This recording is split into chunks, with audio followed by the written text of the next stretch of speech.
ilẹ̀ Amẹ́ríkà wọ́n ní lẹ́yìn tí pọ̀pọ̀ sísè ọdún kérésì wọ́n tún ṣe ètò jíju àdó olóró abúgbàmù mi látòkè tá a mọ̀ sí air strike ìmí ìtún wáyé lẹ́yìn tí ọjọ́ kérésì tí wọ́n ti ṣe ṣáájú Christmas Eve ni wọ́n kọ́kọ́ ṣe kàn lẹ́yìn ìyẹn wọ́n tún ti ṣe mí.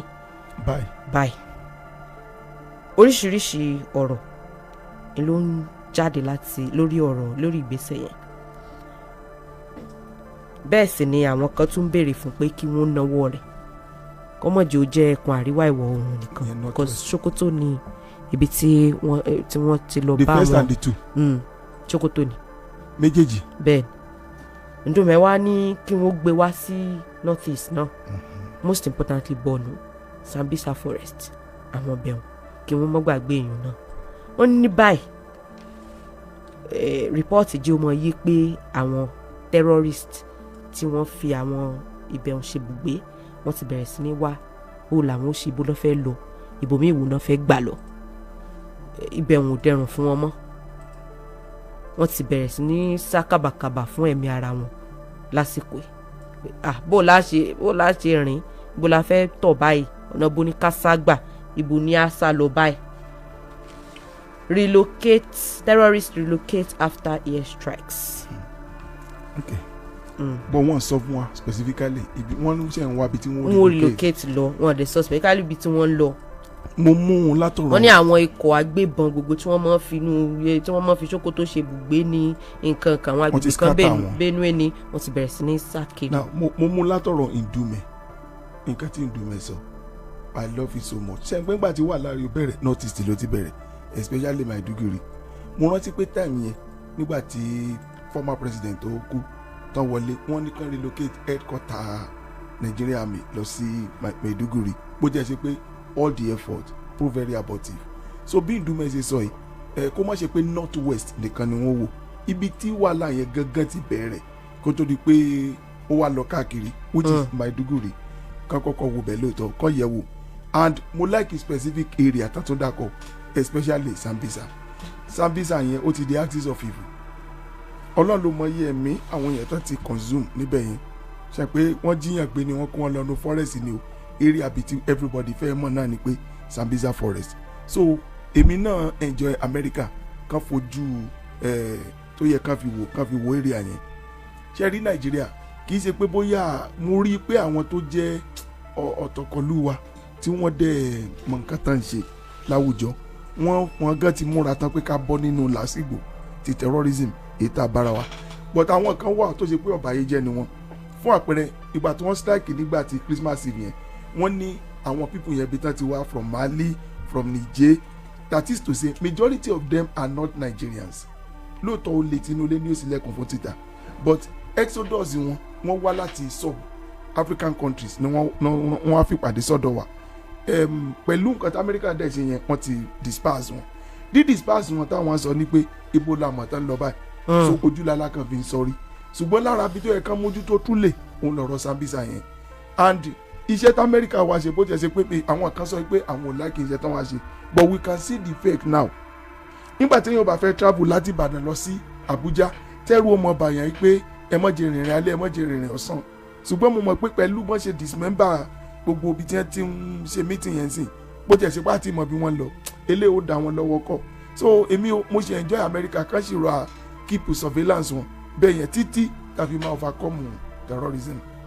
lórí ọ̀rọ̀ Sokoto yẹn wọ́n ní gbogbo ọ̀pọ̀lọpọ̀ àwọn tí wọ́n jẹ́ àdìámọ́ra tí wọ́n mọ́ dá wàhálà lẹ̀ wọ́n ti bẹ̀rẹ̀ sí ní lọ bẹ́ẹ̀ sì ni àwọn tí wọ́n wà ní Sokoto gan ní comment section sìn wọ́n ní security ti wà beefed up gan níbẹ̀ pé kódà lórí àwọn òṣìṣẹ́ ọmọ ológun elétò ààbò nílẹ̀ yìí chief of army staff ti wà ń bẹ̀ láti bí ọjọ́ méjì pé ó níṣe pẹ̀lú gbogbo air strike nǹkan kan tó ń ṣẹlẹ̀ ṣùgbọ́n láfikún lórí ti Sambisa forest wọ́n ní US cans Sambisa forest àwọn náà ti bẹ̀rẹ̀ sí ní tanná láti wo ohun tó ṣẹlẹ̀ bẹ́ẹ̀. mo ṣe mọ̀ pé àwọn ò sí ń bí ṣùgbọ́n mo like wọn sí nǹkan kan pé when they want to carry out an operation àwọn Gongo kọ́kọ́ wọ́n á wádìí àwọn nǹkan kan náà ṣé àpélé kankan tó ṣe wọ́n rán yẹn wá tí àwọn Congress mẹ́wọ̀n tán wá láti wá wádìí kí nìkan tí ń ṣẹlẹ̀ gan so also this àwọn góòtàn náà wò wọn àkójọ pé wọ́n bẹ̀rẹ̀ sí ṣiṣẹ́ tó yẹ kàn ṣe and bí chief of army staff ṣe lọ síbẹ̀ yẹn náà ó dá torí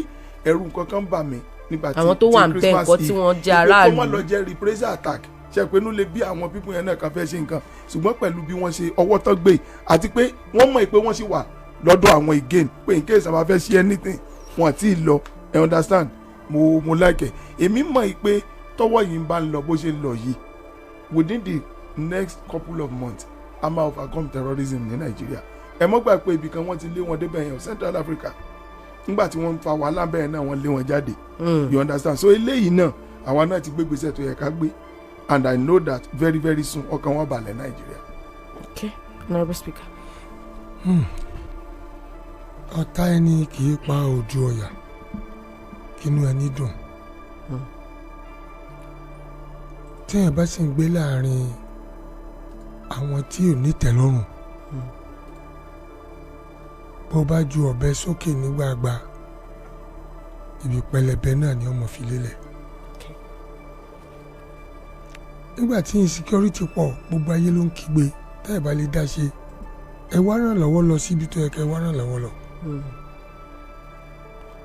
Amẹ́ríkà dé àwọn sọ tí wọ́n ṣe wọ́n dẹ̀ gbégbèsè pẹ̀lú ìfọwọ́sowọ́pọ̀ pẹ̀lú the office of the NSA torí pé intelligence gathering kò wà lọ́dọ̀ ẹnìkan America is technologically driven wọ́n sì rely lórí intelligence information now some people now rose up wípé ó mi pé sovereignty Nigeria ti lọ nìyẹn bí president ti fààyè gba America láti wá ADC spokesperson amúdẹ̀fẹ́ káwọn yẹn realize kìíní kan wípé the act of opposition kì í ṣe pé kẹ́ ẹ mọ̀ takùn tó bá dáa ntẹ́ kù díẹ̀ káàtó that is the function and ntan designate ntí a mọ opposition fún nìyẹn but when it is everything tó bá dáa náà lẹ́mọ̀ condemn Nigerians need to wake up gbogbo á need láti jí ká fojú àwọn aṣebi hàn because ẹni tó bá ta kó pé ká má ní ìsinmi aṣebi ní ọ̀tá Nàìjíríà ni when the likes of the ADC are now condemning America for coming don't condemn wọn for working in synergy with Nigerian intelligence ẹ ti pé wẹ́ẹ̀ ṣọ̀rẹ́ Nàìjíríà and I'm saying this with all boldness because if tábàárí nǹkan tó dáa tó dé jẹ́ pé ká tún destroy ẹ̀ ká tún banú àwọn ọmọ Nàìjíríà jẹ́ ni ká yí wọn lórí ká ní sovereignty wá ti lọ nìyẹn when before this happens gbogbo àlà ń kígbe kò sí ìlú tí o can ask for help tó can work in synergy when you don't have the necessary technology to do things. wọ́n ṣe lọ́nà sovereignty Nàìjíríà sọnù nígbà tá à ń lo sim registration tó ń gbé wá nígbà tá à ń lo ATM tó ń gbé wá nígbà tá à ń lo most of the technology tí wọ́n discover tó ń gbé wá àṣẹ ní sovereignty wa sọnù nígbà tá à ń lò ó àṣẹ ní sovereignty wa sọnù nígbà tá à ń lo drone tá à ń la àṣẹ ní sovereignty wa sọnù nígbà tá à ń ra helicopter tá a ṣe fúnra wa creators tá lọ rà so when people want to criticize kò sí bó kàn dààmú ọmọ Nàìjíríà ní criticisms tí ò bá dáa tó ń bẹ̀ ní kàn sọ kàn dé jẹ́ kí wọ́n improve on it now the issue of the terrorists kò sẹ́ni tí wọ́n lùlù kú lẹ́ńkùlé ẹ̀ tí ó sùn tàbí tí ó dúró eléyìí ti jẹ́ an eye opener fún àwọn terrorists pé America mean business Nigeria no dey mean business because if Nigeria did not cooperate kò sí nǹkan tán fẹ́ ṣe they need the cooperation of the Nigerian government to do this so wọn kàn lè America kàn lè wá kankan láwọn fẹ́ máa bọ̀ ǹgbà tí èsì pa ń jagun but they need the cooperation and that is why tó fi jẹ́ pé different committees different delegations only one meet before America struck on the eve of Christmas. Udume, for the first time, ó dàbí pé mo rí pé he spoke very well. That is the second time. Èmi tí I notice ni. He spoke very well. And for him to have said this, pé look, ibi tí wọ́n tọ́jú wò ó pọ̀. ibi tí wọ́n tún yìnbọn sí tí wọ́n yin gbogbo ẹ̀ sí ó pọ̀ because they know where these things are happening. America is not attacking northerners. America is not attacking Muslims. America is not attacking Christians. America wọ́n attack terrorists ni. Al-Qaeda, ISIS, Iswa, Al-Qaeda, gbogbo wọn Lukarawa. These are terrorists. Let's not deceive ourselves. Torí pé wọ́n á jẹ́ èèyàn yín. Kì í ṣe pé wọ́n sọ pé yẹn they are destroying us, our brothers. Who are your brothers? Gbogbo àwọn tó ń kí pé our brothers náà ń dì náà ń pa yẹn gbogbo olóye kan gbé nílẹ̀. Mi ò mọ reason tí Gumi ṣe exist ṣe náà ti gbé nílẹ̀. When these people tell me sọ words of discouragement, words tó máa mú inú bí àwọn èèyàn sí nǹkan tó ń ṣẹlẹ̀ lórí insecurity. I don't know why such people are still existing.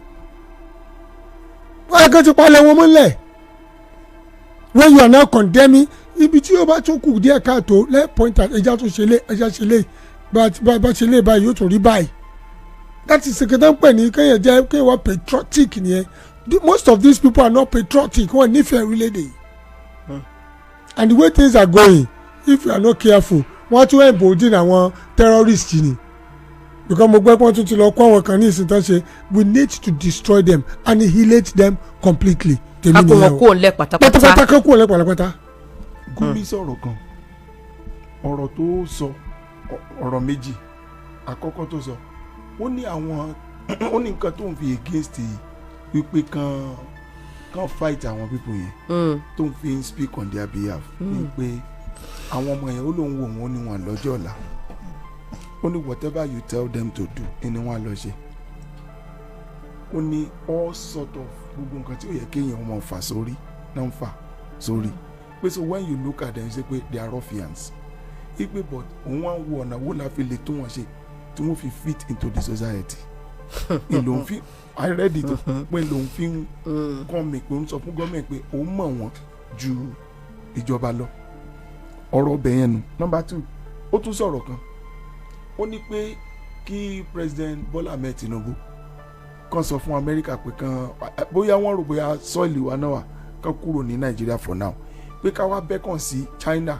Pakistan àti Turkey mi mọ̀ bóyá ọ̀rọ̀ ó mú làákàyè lọ́wọ́ ká mú Turkey, Pakistan àti China níjó ní làákàmbì pé wọ́n bá àwọn Chinese mú tí wọ́n ní wọ́n kó bọ̀ fáwọn terrorist nítorí góòdì àwọn nǹkan táwọn fẹ́ jí lọ so àwọn làwa lọ pè wá ipe kan wá fight fún wa mi ìmọ̀ tó rí níbi Turkey àti Pakistan mi ò mọ̀ bí láti mention Pakistan lẹ́nìí táwọn èèyàn níjókòó díẹ̀ pé ibo ni àwọn tá a pè ní terrorist níbo ni wọ́n mọ̀ náà ká wọ́n sí so mi ìmọ̀ nǹkan tó mì láti mention the 3 countries àtàwọn ọmọ tó sọ pé òun mọ̀ ipe at the end of the day government ò fojú tó ń fi ń wò wò but tí ó sọ ni pé kí Mr. President sọ fún US pé ká máa lọ now látijọ́ táwọn sójà wa tí wọ́n ti ń gbé gbèsè me I don't know of reason to lẹ́nu gbà tí the first strike yẹn wà ìwọ gan lọ́jọ́ pé second strike wà pé the first strike yẹn wà ǹjẹ́ ẹ gbọ́ pé wọ́n jí ẹnìkan gbé níbì kan wọ́n lọ bì kan wọ́n lọ ó dà pé kálukú sáré kọ́wọ́ mẹ́bọ́ sọ pé ìtò wà ń ta ìkò rẹ́rìn àtọ́ o you understand wọ́n súnkì so láti ẹjọ́ táwọn sójà wọn ti ń dààmú tí wọ́n ń lọ káàkiri a sì tún gbọ́ pé wọ́n ń jáde one people is in long foment trouble káàkiri but now tó ṣe pé wọ́n rí the first one thank God for the second one third one tó máa burú gan sọ pé kálukú wọ́n jókòó wọ́n sá kábàkábà pé jìgbìjì ayé mú wọn but ṣé Gumi I don't know tí ìjọba ò ṣe lè invite you understand especially lórí ọ̀rọ̀ méjì tó sọ yẹn kan yẹ̀ wò who is this man. àwọn ọmọ kéékèèké tí ń sọ pé wọn lọ́jọ́ ọ̀la ta ló sọ wọ́n di aláìlọ́jọ́ ọ̀la. ìjọba wọn. their belief wọ́n tẹ́ bá bí àwọn ọmọ sáyé tán dẹ̀ believe pé àlùmọ́jìrì ni ìgbé ayé wọn ni kádàrá wọn. tí gọ́ọ̀mẹ̀ntì àtàwọn leaders wọn because the kind of feudalism tí wọ́n lò ní north ó sì exist nísìn tí wọ́n believe pé àwọn eléyìí àlùmọ́jìrì ni wọ́n because wọ́n rí wọn lò wọ́n rí wọn tẹ́bàtẹ́gbà ṣe báyìí àwọn ọmọ tí wọ́n ní an idle hand is the devil's workshop ọwọ́ tó dilẹ̀ ó lè ṣe yálò ẹ lọ síbẹ̀ náà if you have ever lived there mi ti live bẹ́ẹ̀ lọ títí o at least mo ti lọ ṣe nǹkan bẹ́ẹ̀ tó kí wọ́n máa rìn kiri ní bẹ́ẹ̀ bá gbóúnjẹ lẹ̀ kẹ́ tó sanwó wọ́n ti gbóúnjẹ wájú yín wọ́n ti so many things wọ́n fagídí force wọn lọ sùkúù ni kí làwọn leaders wọn ṣe lẹ́gbàá ti education then develop in east then develop in south west then develop in south south what is their leaders doing? ẹ bá ń kówó jẹ wọ́n ṣe bàbá rere ni they are using them. àwọn ọmọ tí wọ́n náà run their way àwọn ọmọ tí wọ́n náà lead wọn they want to be leaders for life. Feudalism yẹn not fẹ́ kó máa lọ ni certain class of northern oligarchy náà fẹ́ kó máa rule lọ títí they rendered other people useless and now he's fighting them back. ẹyàn gbìn ní èso tó yẹ bá gbìn. nǹkan tó ti ṣe sílẹ̀ tẹ́lẹ̀ ló padà. olóbùmẹ́rán nìsín. When education is developing, Jonathan fẹ́ encourage Nigerian education, but Obasanjo fẹ́ encourage. Most of them wanted to do it. Kí ló ṣẹlẹ̀ kí ó tẹ̀yìn jáde. Wọ́n tẹ́wọ́ gbà náà. Olùbọ̀kọ́ ọ̀rọ̀ fìdíde tó ní no western education. Nígbà tó rí pé wọ́n ti fẹ́ introduce western education sáwọn èèyàn wọn. Ebi wọn support Boko Haram bó kọ́ dé ni. Tọ́ ní nǹkan gidi ó ń ṣe. But báyìí sì mú other people nǹkan ló di pé Boko Haram is not representing us. So I think one thing. Only at this point náà pé àwọn northern leaders kan ti sọ pé Gumi ò represent àwọn kò dé represent Islam. wọ́n ti àwọn northern elders forum. Some people will tell you pé Gumi ò represent àwọn. What did they do about Gumi? Let's stop this hypocrisy. Ẹ bá àwọn ẹni gbogbo náà ṣe bàbá yẹn bàbá kẹ́fù Gumi. Kí ni wọ́n ṣe? Tẹ́ bá sọ lọ́la tẹ́ sọ pé we don't want Gumi again. Get him arrested. Ìgbàdàn làwọn mọ̀ pé wọ́n support yẹn. Ó nìkan ló sọ Babangida nìkan ló sọ pé kán lọ arrest ẹ àwọn northern elders sọ̀rọ̀ nǹkan ṣe sọ̀rọ̀ nígbà tí Babangida sọ̀rọ̀ tán làwọn ṣe wá sọ̀rọ̀ pé àwọn ò sí in support of Gumi pé kò speak for them. Fún àwọn kan ti ń béèrè lọ́wọ́ wa pé kí ló ṣẹlẹ̀ Ọ̀yọ́ state ṣé tẹ́jà fẹ́ lọ Ọ̀yọ́ state ni ìròyìn kan wà tó ní ṣe pẹ̀lú Ọ̀yọ́ state àwọn kan sì ní kí Kọ́mífẹ́mi Babalọ́lá kọ́ bá wọn sọ̀rọ̀ pa Ọ̀ṣun òṣèlú Ọ̀ṣun nígbà àwọn kankan ṣẹlẹ̀ ń bẹ̀. n tó bá wà lọ́wọ́ tí wọ́n lá fọ́lọ́. ok timetable. àgbéjèjì náà ṣe ẹ jẹ́ akọ́ lọ Ọ̀yọ́ síbẹ̀ ní Ọ̀yọ́ lọ́gá Ọ̀ṣun àbẹ́ká tí ń jẹ láàárọ̀. Kọ́mífẹ́mi ṣé bẹ́ẹ̀ ṣe fẹ́ gbé nìyẹn. Ọ̀yọ́ lọ́gá Ọ̀ṣun àbẹ́ ìjẹlẹ̀ bí bẹ́ẹ̀ mọ́ gbẹ́yìn. ọmọ kékeré láti iwájú tá a san lórí nílẹ̀. ìṣọlẹ̀ jẹ́ ní odò tí ọmọ kékeré ò lè fún nǹkan ìbágbàlagbà ó pọn ni wọ́n fi gbé e kọ́. kókó àti ìdèbí odò àti orí ìyàgbẹ́ ilẹ̀ náà ní lọ́wọ́.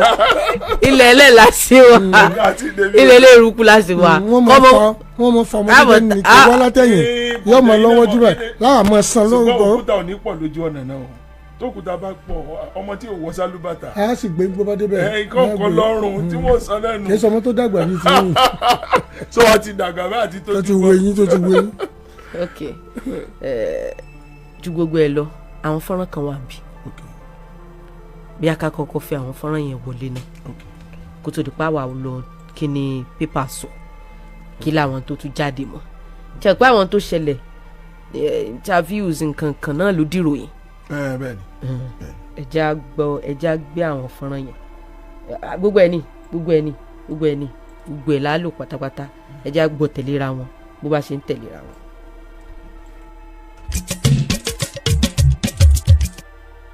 Governor Akinde has driven away almost everybody that was part of his accession, but that is his problem, it's not mine. A tenure is coming to an end. We will all be alive. Don't tell me when you go to Baywood Estate in Ibadan, it's all Governor Makinde's interest. That's an allegation you cannot. I'm standing here. I said I will take responsibility for your station. Okay. And I will stand here. We are not fools. We are politicians. We are governors. All he came to say about the president, but I did the truth. Governor Makinde has chopped for your state money.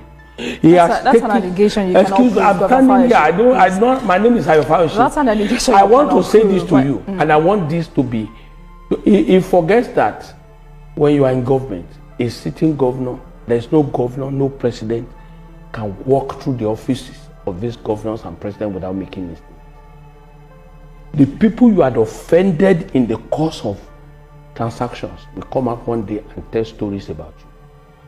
All the choice lands in Oyo State has been taken over by Governor Makinde. That's an allegation you cannot. I stand here to say it. I say I should be sued. Okay. Say he cannot be sued as a sitting governor. I can be sued. What are we talking about? I was a sitting governor. Now, I was the one that went to give Governor Makinde the red pen in Ogbomoso. I went there to stand in for the national chairman at the time. Let me say to you, those who forget yesterday will never have history to tell tomorrow.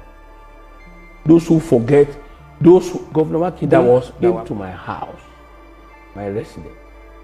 I say, Your Excellency, I saw some boys flying a kite about you becoming president. You never told us you want to be president. He said, no, I should not mind them. They are all looking for money. And what I'm saying before Nigerians today, one thing that will end all of us is death and God's judgment.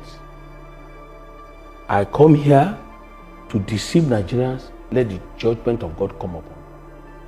Governor Makinde told me, Your Excellency, I should ignore those boys.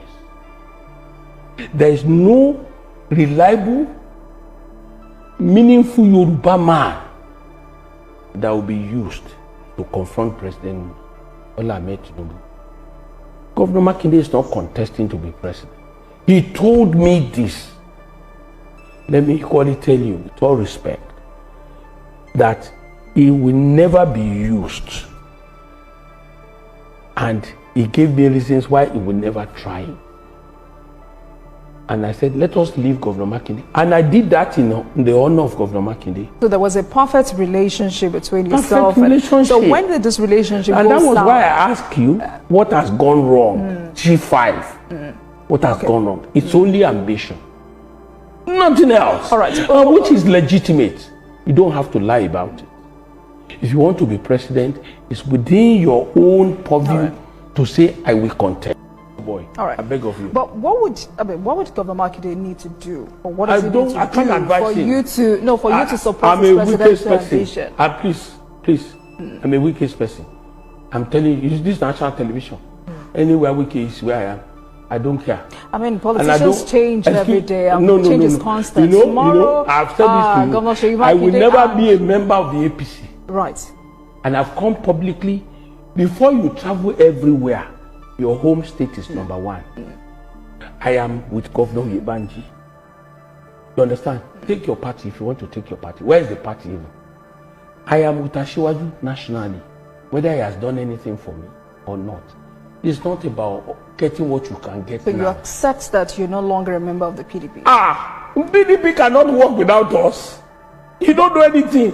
PDP. But you just said there is no party when it comes to PDP. How do you wish your party bad and still claim that you're a member of the party? Before the court.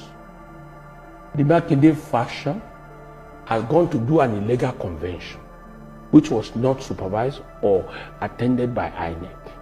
We obeyed the court order for the Federal High Court. Let me tell you one simple story that will interest you. Governor Makinde's side, by Governor Makinde, when you know it's illegal, one Justice Akintola, Marima Chop George, gave them that order knowing fully that state high court is not supposed to have jurisdiction over such matters.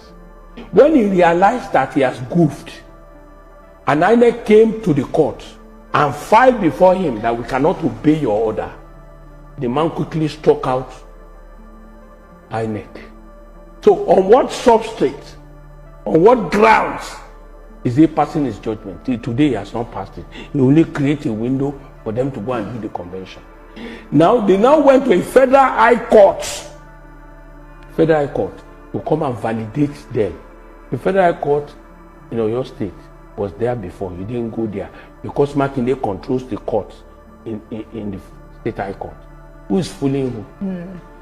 And because there are so many cases on, nobody can lay claim to PDP. That was what I was telling you. Okay. In due course, the court will educate on what led to what.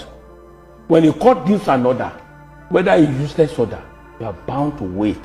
So while we wait for the outcome of these cases, would you support a genuine reconciliation process? There's no reconciliation that can take care of this. PDP is down.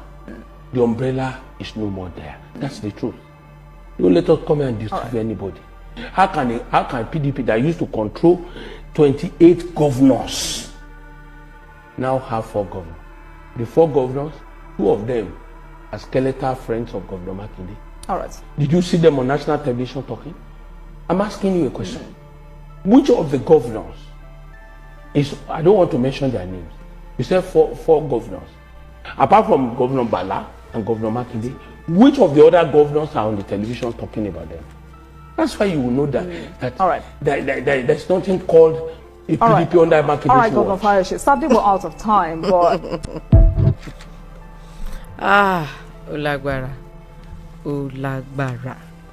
Olagbara. Lẹ́yọ̀kọ̀ọ̀kan àwọn accusation yẹn allegedly. ọmọ nǹkan tí mo kọ́kọ́ rí number 1 ọ̀rọ̀ tí wọ́n ní 50 billion kan wà tí wọ́n gbà látọ̀dọ̀ ààrẹ wọ́n allege yẹn náà ọ̀rọ̀ ti bomb blast ní Bodija. bóyá ká mọ̀ mú lẹ́yọ̀kọ̀ọ̀kan wá. I learned that the governor issued out 4.5 billion out of the 50 billion Bodija people.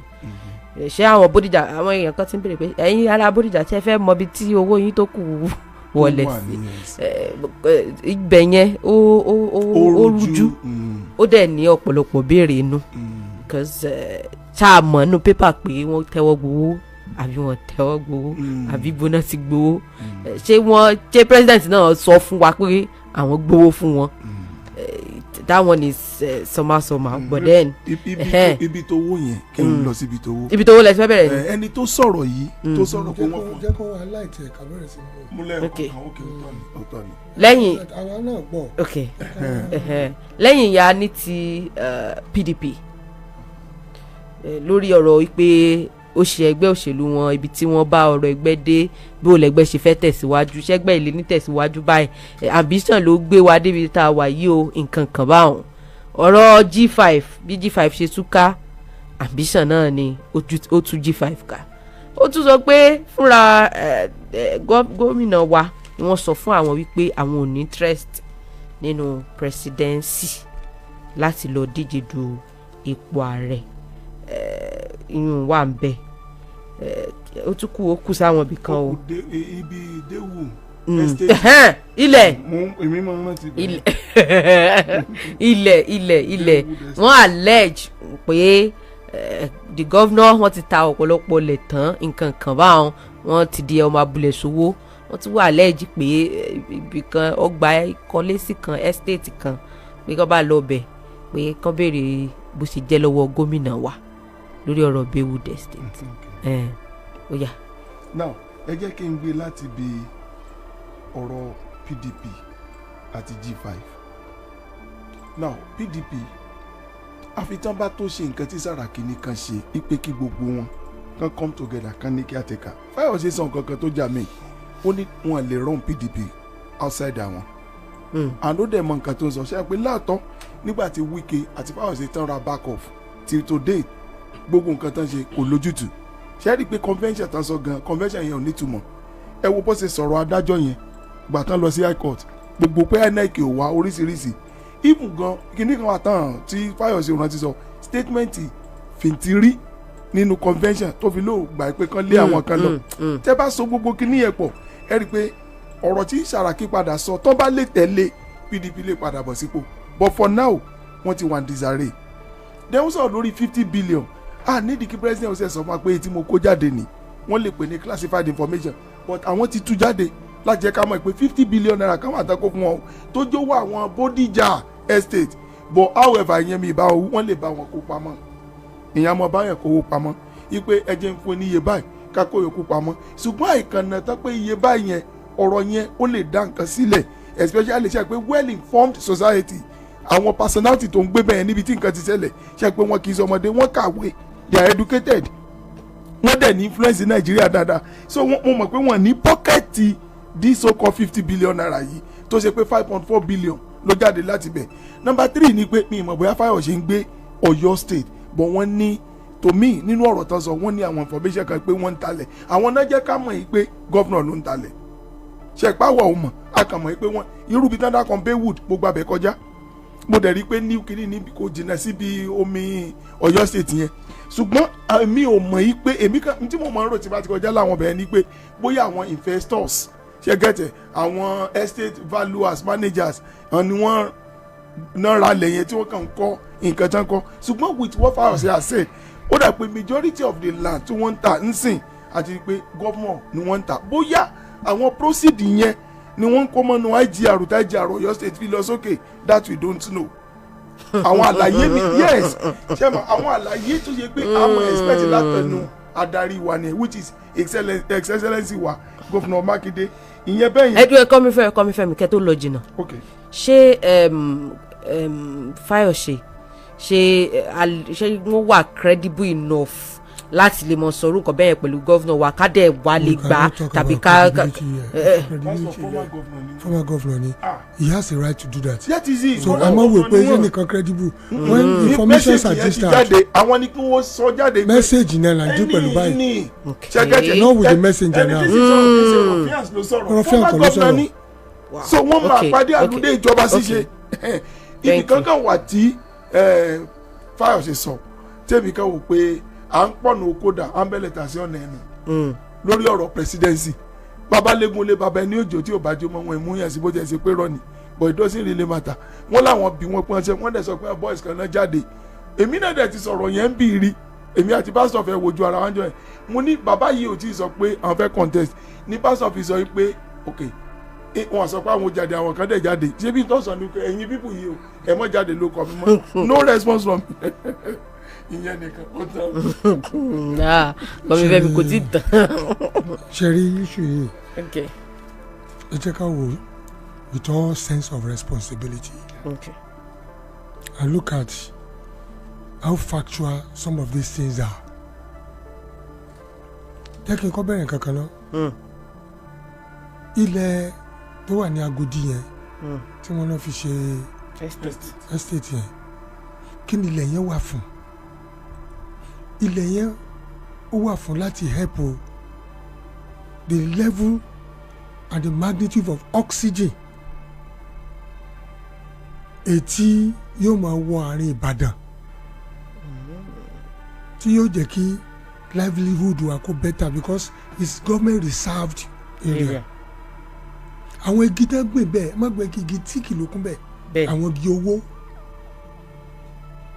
ní àwọn ìlú kọ̀ọ̀kan wọ́n máa fi àwọn area kan lẹ̀ tí green máa wà bẹ́ẹ̀ because of the so-called climate change tí a rí so that kìíní ò ní máa deplete that's one so ilẹ̀ yìí wà very important to us táwọn bá fẹ́ fi ṣe estate ayé àwọn Awólọ́wọ̀ wọn ti fi ṣe estate bó tiẹ̀ jẹ́ pé Kọ́lápọ̀ Ìṣọ̀lá gbọ́ pé bẹ́ẹ̀ wọ́n ra wọn lọ́wọ́ tó ń sọ dídàkudà to some people development náà pé to some people it is not kàn ṣe development aerodrome náà lọ you know how many aerodrome ló wà ní UK àwọn airport wà ní UK alone tó wà London gan alone go to Surrey go to some other places wàá níbi tí light planes tó ti lè máa land in bẹ́ẹ̀. But what do we have here? Wọ́n kill aerodrome. That's the kind of leaders tá a nílùú yìí. Ònkálùkù fẹ́ jẹ́ ká fún gbogbo ọwọ́ mẹ́wẹ̀ẹ̀wá jẹun wájà without considering the benefit of those things to the people they govern. Now, we are looking at the so-called recreation center, amusement park. It's gone. Do you know the UN Charter about amusement and recreation? Go and check the US Charter, the UN Charter.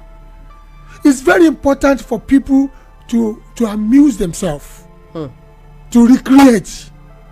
And this is something that is center of the city. Tó bá tiẹ̀ jẹ́ pé àwọn kankan ti bàjẹ́ ńbẹ̀, it behoves on the incumbent láti tún ṣe, láti rí pé it's brought back to life. Not using an excuse of decadence láti destroy and sell it out. You see, we are talking about heritage, inheritance. We are talking about identity. Táwọn èèyàn ní. These things gives us identity. But when somebody comes, you say our governor ti lágbára jù. the power of life and death wà lọ́wọ́ wọn. And in the constitution these things must be looked into, and the reason why it is so ni pé the House of Assembly are not there. Let me use that word. They are not there. They are not checkmating the excesses of the executives. When the excesses of the executives are not checked, then you know something is wrong somewhere. Now I'm still talking about allegation. Emi o mo Anthony Bewood o. According to Fayose, only Governor Seyi Makinde ló wà there. But you know, if anything is going to happen in the country, in the state, governor must know about it. Of course. Yes. And must say, "Kẹlẹgbẹ government house be ẹlẹgbẹ kini, ki governor clear the deal ebe yẹn, ki governor mọ mọ npa." Are you getting? Okay. But I've just told you. Adigun quarters náà wọ́n máa mọ̀ tí ẹyin business wọ́n máa mọ̀ npa ẹnìyẹn. Wọ́n mọ̀ npa ẹ. Fayose wọ́n ti sọ. Nǹkan ló ń kan sí ọ, wọ́n láti ní mọ̀ npa ẹ. ọmọ sọsọkúsọ nù. èmi wò pé ẹ̀gbin number 1 gbọ́dọ̀ mọ̀ ń pa irun kan báwọn so Adigun lè mímọ ẹ̀rí ẹ̀ wọ́n á rò bóyá Mr. Adigun. ayé fúláàtì tó wà lẹ́yìn ayé kan bulẹ̀ ẹ̀bẹ̀ wọ́n gé lára sukùl wọ́n bulẹ̀ ẹ̀bẹ̀ wọ́n sọ ara sukùl di kìíní wọ́n wá ní onímọ̀ ń pa ẹ̀. kọ́mi fẹ́mi tó onímọ̀ ń pa yẹn kọ́mi fẹ́mi àbí ọkàn máa juwọ́ sí wọn ni wọ́n mọ̀ ń pa gbogbo ẹ̀ but there is a reason for everything tó ń kálukú fi ń ṣe nǹkan reason yẹn lálù wò how justified are these reasons. ọ̀sẹ̀ tí ń bèrè bí wọ́n ní jẹ́ life wà bẹ́ẹ̀ pé kí wọ́n gbé investor wá táwọn investor bá dé tán bá láwọn fẹ́ ṣe nǹkan jẹ́ life wà bẹ́ẹ̀ kí ìjọba ìpínlẹ̀ náà ní tiwọn bẹ́ẹ̀ kán dẹ̀ kó dẹ̀. the amusement park should be brought to life. Do you know how many life ló ti enjoy ara wọn bẹ́ẹ̀ yẹn since Bola Ige made that place to be what it is. So we are àwọn inheritances wa àwọn nǹkan tó jẹ́ tó fún wa ní ẹ̀jẹ̀ títì they are wọ́n ti road way way by reasons known to these executives. ẹja gbọ́n ta golo. gẹ́rẹ́gẹ́ láago 9 àárọ̀ lù láti iléeṣẹ́ rédíò àgídìgbò 88.7 FM Ìbàdàn lọ gba káàdì ìdìbò rẹ. And now you say I will take it one by one. Ben. And I'm going to be very objective about it. Fayose gave this interview at TVC. And specifically the subject matter was all about Makinde and Wike and the G5. Those are the subject matter of that interview. And it came after Governor Makinde has already given his own interview. Yeah, the media chat. So ìsọ̀rọ̀ ngbèsì tẹ́ rí.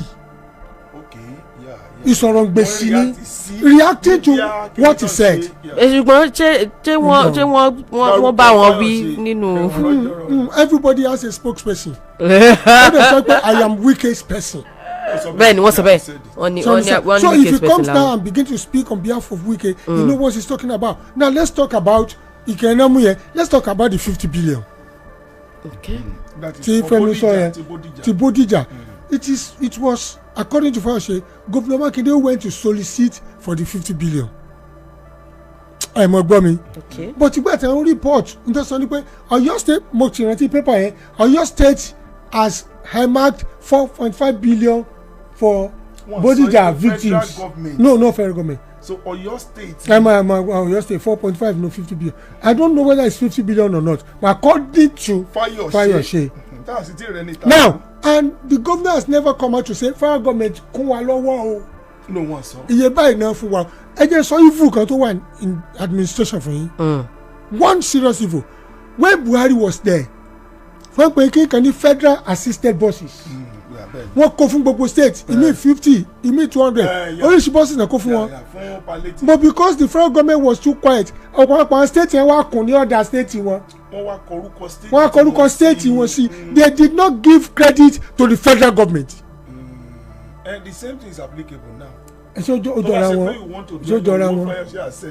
Ó ti jọra wọn báyìí. Ó yẹ kán fún federal government ní credit. I went to the president and the president has given us 50 billion naira. And out of the 50 billion 4.5 ló tọ́ sí iye o. billion. ìyẹn ò ní ṣe sọ. No, kí ló dé. no ẹ láti sọ reason tí o ṣe pé nu 55.4. Well, look in the executive. When you look at the executive and kind of power that reside with them, when the power corrupts power, absolute power corrupts absolutely. When you look at the way they execute, the way they governize, the way they this shenanigan attitude. So we are slaves. No, we are not slaves. We are stooges. Nikompu. We are not slaves. We are not slaves. We have been relegated to be a nikompu, to be a stooge, to be a bobolo. Tí o gbọ́dọ̀ sọ̀rọ̀ jáde láti mọ̀ pé kí ni ìṣẹ̀lẹ̀. You know who a bobolo is? Mo bobolo. Bobolo ni ẹni tí ya. So that's that, but I'm not sure. It's Jerry. I need response from the governor. That is it. To speak about the 50 billion. Ọ̀kan sue wọn sí kọ́ fọ́ọ̀ṣẹ́ ni ẹ̀ sue wa. So we need this. We need this response as quick as possible. Ọmọ yóò ṣe. Bẹ́ẹ̀ni. Àdèlégbà kẹ́kọ̀ọ́ máa sọ̀rọ̀ sí governor wa anyhow. That's what I'm saying. I will not take it. A lot of people will say, pastor support Kinika. I will not take it. You can't just come to my house and defecate on the floor. What will a man do? Okonkoloso, a man will take a stick and break his neck. In Kato Son here, don't defecate on my floor. But what we are now saying is this: the governor will now have to come out and defend himself. And the federal government will say, "But Chelo tole for 150 billion." Àbí 4.5 billion nú ẹ̀ lẹ́nìkan fún àwọn èèyàn. Federal government gan. Okay. No, federal government when they kept quiet because they were already giving the money. Onímọ̀ sọ fún yín pa federal system buses tán kó fún àwọn state tí state yóò sọ pé federal ló kó wá tán pa ọ̀dà ayá rẹ̀ tán kọ́. And that is even wrong. Federal system ló yẹ kó wà lára ẹ̀ but federal government kept quiet. Wọ́n yóò di pátápátá àwọn èèyàn wá ní wọ́n ṣe nǹkankan ẹ wo yìí bọ́ system kó fún state gbogbo àwọn state yẹn dẹ̀ wọ́n dẹ̀ kún lọ́dà tiwọn. Wọ́n tà mí wọ́n gbé mi fò lóṣèlú wọ́n gbé mi fáwọn ẹgbẹ́ ọ̀pọ̀ fúnra system bọ́ọ̀sì sí iná gbé fáwọn ẹgbẹ́ aláta ẹgbẹ́ olóṣèlú ẹgbẹ́ irú ẹgbẹ́ tẹ́fíṣe ẹ wà rò pa wọn náà fún wa adáwọn bọ́ọ̀sì yẹn mọ̀ náà wọ́n parúkọ wọn lẹ́ni náà. ẹnìkan ní the same way one senator used NEMA mat for palliative in his constituency. allegation kẹta. Oh my God. ó ní pé ambition governor ló báyé PDP jẹ. Allegation kẹta, is it true? Let's dissect it and look at it. I'm not a PDP man. I will never be a party man. I have to contest in London and Kowari. I mean that Kowali láti gbẹ. So you understand? Fẹ́mi wà lára àwọn ọ̀tá ayé. Bẹ́ẹ̀ni wọ́n yé sọ. Fẹ́mi wà lọ́dọ̀ mi throughout the campaign àṣẹ yín mú sí mi lẹ́yìn. Ó di jọ́ ọ̀bọ̀ Fẹ́mi ò dìbò. Wọ́n dìbò. Jẹ́ ìdìbò. Ó dìbò. Ó lóun fẹ́ sọ́bù nù. Ó lóun fẹ́ sọ́bù. Wẹ́sì fòtì èwo ni wọ́n gán mú. Ó lóun fẹ́ sọ́bù nù ni o. Now, is it true? Because I will not destroy PDP because of his ambition. Does he have any ambition to become the president? He has not said it, but he has spoken it. Once you spoke, and once you speak, twice I heard. The power belongs unto God. Once you speak, twice I heard. You don't need to speak. In communication, we have verbal and non-verbal communication. The non-verbal sometimes are more powerful than the verbal. Okay. And the non-verbal, the way he speaks, it troubles the water much more than when the verbal communicates. Fabale kí body language yẹn. Kọ́má fọwọ́ bàbá gan kó resonate ju. Bẹ́ẹ̀ni. Ṣùgbọ́n ní ọ̀rẹ́ nu náà mọ́ fà òun la mọ́ fà ẹ ṣe. Ṣàkóso wọn sọ pé di pílà làǹbà ìjọba dúró sí igi. Ọ̀pọ̀ igi tá a fi náírà ní jájòkú ló ń jájòkú igi. Igi tá a fi náírà ní jájòkú igi. Ọ̀gbọ́n mi. Now let's look at his antecedents. Is it true? To me personally, I will not say it is true, but I will say it has an element of truth. Honorable Speaker. I won't say that's the truth, but it has an element of truth. àfàǹjọ yẹn náà. ọ̀rántí. torí mi sọ mo ní à wọn ò tí ì sọ jáde ṣùgbọ́n àwọn tán kó plákàdì lọ́wọ́ ní Kánò ní kíní káàkiri. sọ fún mi pé mi ìfẹ́ please go away I don't want it I'm not interested I cannot. wọ́n dẹ̀ ní engineer ṣe máa sọ pé no sensible Yoruba man will contest against Bola Ahmed Tinubu. Fayose said it. One of them swear fáwọn bẹ́ẹ̀. Are you getting? But when people are now saying things in your name and you did not curtail them to stop, and it's flying around, it shows your non-verbal communication is giving a technical support. It's true. But I want to praise Engineer Makinde for holding PDP. No. My girlfriend James or no sane army fight another man's war. Okay. So what are we saying? I'm saying one call PDP jọ sórí tẹsán kankan pa láì fún ẹ tí ó ń gbọ́n tí mo sọ fún ẹ either legally or illegally tí ó ń gbọ́n tí mo sọ fún ẹ PDP ṣì ní clout láti expel àwọn kan láti jókòó láti ní wọ́n converge láti ti lọ sí Ọ̀ṣun láti ti ní candidate. You know one thing to me like Fayose ṣe. Okay. Let's sleeping dogs lie now. Fayose láti máa sọ pé ẹnjẹ ṣe Mákindé àwọn lọ ṣe congress ní Ọ̀ṣun ipe ẹni tó wá jáde náà èyí tán lọ ṣe yìí lọ́sùn àbí kí ló ń porúkọ ẹ̀ tán ti lọ ṣe àbí tán ti lọ yan Fayose mi láìkẹ̀ wọ́n wá ní ẹni tó pa ẹni tán àlẹ́ ti pa Bọ́lá Ìgè ni wọ́n wá lọ fún ní tíkẹ́ẹ̀tì PDP lọ́sùn ní PDP the recent one recent one yẹ pé ẹni tán àlẹ́ pa Bọ́lá Ìgè náà lọ fún ní PDP. I don't like it. Let's sleeping dogs lie. Bẹ́ẹ̀ tí mo sọ ẹ jẹ́ kí iṣẹ́ rí tó bá ti kú ẹ jẹ́ kó kú lóòótọ́ láti mọ̀ lóòótọ́ máa gbọ́ mo gbọ́ ó sọ̀rọ̀ pa history ó ní when you don't think about yesterdays you now have today and your tomorrow may be bleak. gbà tó o bá ronú àná o lè lónìí ọjọ́ ọ̀la rẹ ò sì lè dá ọ̀fọ̀ ṣe sọ bọ̀ ṣerú àná ẹ̀ ló ẹ̀ka mọ̀ rántí bọ́lá ti ń sùn ó ti sùn nínú Olúwa. December ló tún wá bọ́ sí.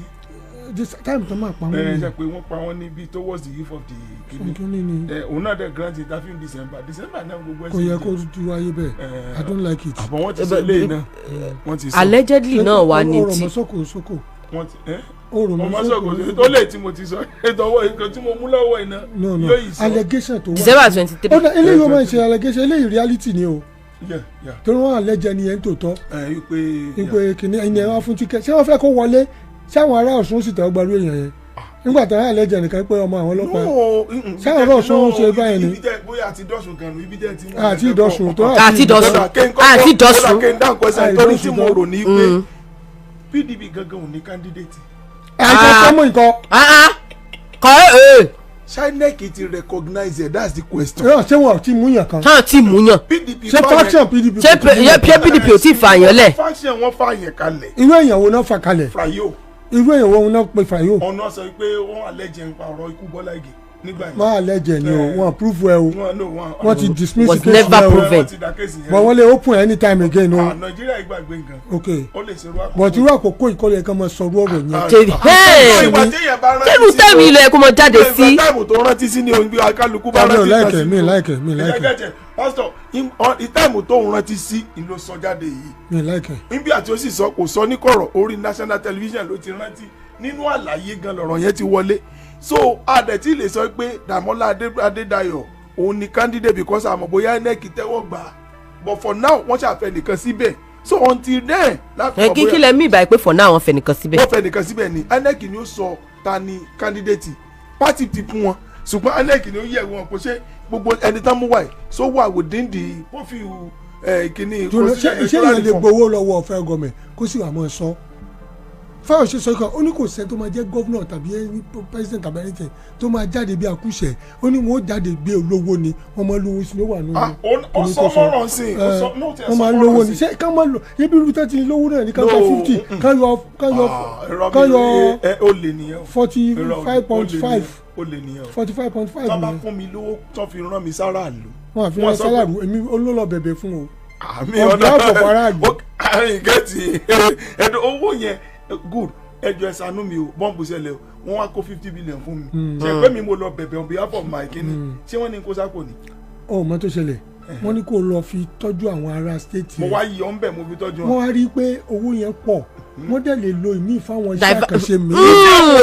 iṣẹ́ àkànṣe. irúṣẹ́ wo làkànṣe irúṣẹ́ wo ni iṣẹ́ àkànṣe. títì hospital.